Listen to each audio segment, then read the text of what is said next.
अतः अष्टमो अध्याय। कुमारजी आज्ञा गर्नुहुन्छ, हे अगस्त्य मुनि, विष्णु भगवान सङ्ग्रामबाट अन्तर्ध्यान भएपछि बाँकी बचेका देवता, यक्ष, गन्धर्व, किन्नर र दैत्य सबै हाहाकार गरेर 10 दिशातिर भागे। ती परस्पर भन्दथे, अब दक्ष प्रजापतिको प्राण रहन्न, किनकि नारायण जस्ताको सुदर्शन चक्र मिथ्या भयो। जुन चक्र लिई विष्णु खडा हुँदा स्वयं शिव पनि टिक्न सक्दैनथे, त्यस्ता नारायण पनि भागे। अब हाम्रो क्षुद्र पराक्रमले के होला? तस्मात् अब आफ्नो प्राण रक्षा गर्नु नै उचित हो भन्दै 10 दिशातिर भाग्न थाले। नारायण सहित देवता, यक्ष, गन्धर्व, नागादि आफ्नो जीवन बचाई भागेको देखि वीरभद्र नागले चाहिँ निश्वास फेरी वर्षाकालको मेघ गर्जी तत्काल दक्षको टुपी समाती भूमिमा ढलाई बोध गराए। हे पापिष्ट दक्ष, तैँले महादेवको अनेक निन्दा गरिस्, आफ्नी छोरीको हत्या गरिस्। तँ जस्तो पापी यस संसारमा खोजे पनि पाइन्न। त्यो बौला हो उसलाई नडाके मलाई के होला भनी त्रिलोकका ईश्वरको निन्दा गरिथिस्। अब यस बखतमा तेरा रक्षक ज्वाइँहरू कता गए? तिनीहरूको सहायता मागी आफ्नो प्राण बचा। तेरो यज्ञ बिना शङ्कर नै पुरा गराउन्। तेरो यज्ञ बिना शङ्कर नै पुरा गराउन्। अब तलाई पनि यही यज्ञमा हुन सके हामीलाई सन्तोष होला भनी अनेक तरहले बोध गराई दक्ष प्रजापतिको शिर काटेर अग्निकुण्डमा हुमिदिए। यस्ता प्रकारले दुष्ट संहार गरेको देखि नन्दी, भृङ्गी, चतुष्ठी योगिनी, भूत प्रेत, विषमजुर र महाकाली आदिले प्रसन्न भई शिवनिन्दक दक्ष प्रजापतिको नाश गर्यौं। धन्य धन्य वीरभद्र, तिमी समान वीर यस संसारमा हुन दुर्लभ छ भनी स्तुति गरे। त्यसपछि दक्ष प्रजापतिकी स्त्री विरहिणीले आफ्ना पतिको शिर यज्ञकुण्डमा होमिदिएको देखेर अत्यन्त अधैर्य भई ठूलो हावा चल्दा केराको थाम डले चाहिँ पृथ्वीमा ढली मूर्छा परिन्। केही बेरमा चेष्टा आयो र शोक गर्न थालिन्। हे नाथ, मलाई यस अवस्थामा अनाथुलाई कता गयौ? जगदीश्वर महादेवलाई यज्ञमा नडाक्दा यस्तो भयो। हे मूढ, व्यर्थको अभिमान मनमा लिएर शिवको निन्दा गर्दा आफू मृत्युमा प्राप्त भयो। मेरो यो गति भयो भनी अनेक प्रकारले शोक गरेर वीरभद्रसित प्रार्थना गरिन्। हे ईश्वर, मेरा पति दक्ष प्रजापति अज्ञानी, मूढी र अभिमानी पनि हुन्। तिनलाई कुनै चेष्टा पनि थिएन। त्यस्ता मूढको नाश गरी हजुरको के कृति होला? मलाई विधवा नतुलाई स्वामी वरदान दिनुहोस्।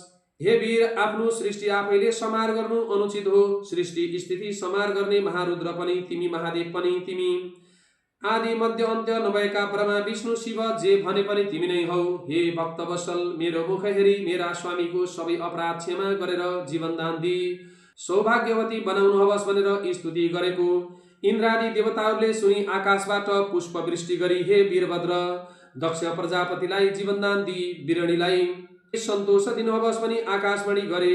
देवताहरूले त्यस्तो आग्रह गरेको र विरणीको चिन्तित अनुहार देखेर मनमा करुणा उत्पन्न भयो र विरणीतर्फ हेरी वीरभद्रले भने, हे विरणी, तिम्रो स्तुतिले म प्रसन्न भएर म तिमीलाई स्वामी वर दिन्छु।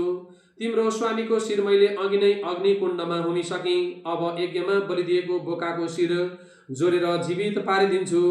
किनकि दक्षले जगदीश्वरको साह्रै निन्दा गर्यो, अतः यो पशु हो, यसैले पशुकै टाउको जोडिदिन्छु। यस्तो वीरभद्रको वचन सुनि विरणीले हुन्छ भनी अञ्जली जोरी उभिरहन्। अनि वीरभद्रले यज्ञशालाबाट बोकाको शिर मगाई पछिल्तिर मुख फर्काई जोरी दक्ष प्रजापतिलाई जिलाइदिए अथवा पिउताइदिए।